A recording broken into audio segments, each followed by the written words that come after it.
Just a quick note on Istanbul as a city. Obviously, you're going to be a tourist in this city. Perhaps you've never been there before. I hadn't been to Istanbul before, although I have been to Turkey once before.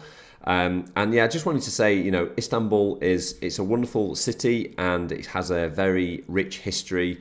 There's a lot of tourism. It is a very, very safe city as well. So you shouldn't have concerns about kind of traveling to Istanbul and traveling around Istanbul.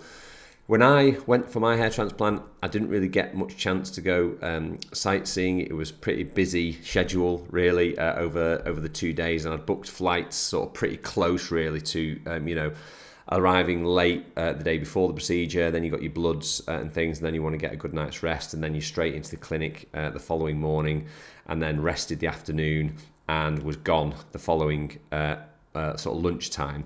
So there's no sightseeing time for me.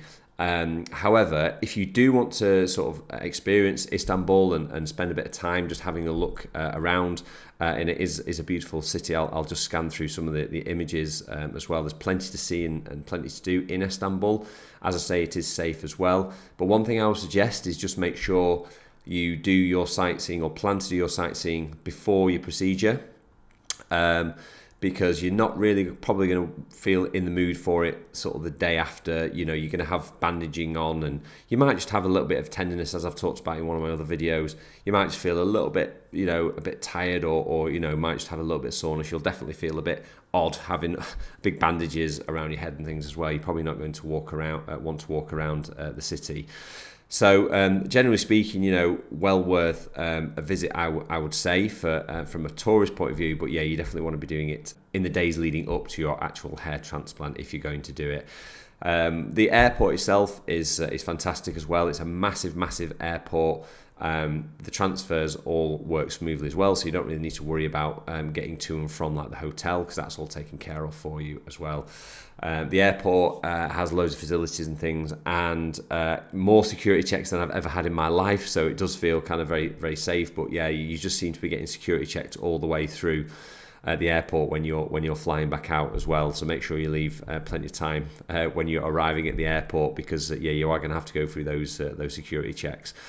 So yeah, overall, really, really safe city. You can wander around outside the hotel and things like that as well if you want to go out and get food and things. But I just tended not to. I just tended to stay in the hotel. It had everything that I needed. I was really comfortable there. But yeah, venturing out into Istanbul is fine. I think the main sort of tourist recommendation is just stay in the sort of busy areas and things. Similar to all cities, they do have some petty crime like pickpockets and things like that in like the really, really busier areas. So just make sure you've got your all your personal items close to you and keep an eye on them. But yeah, certainly there's no issues when I was there. I don't want to scare anyone. I'm just trying to let you know, really, on the whole, it's a really, really lovely and safe city.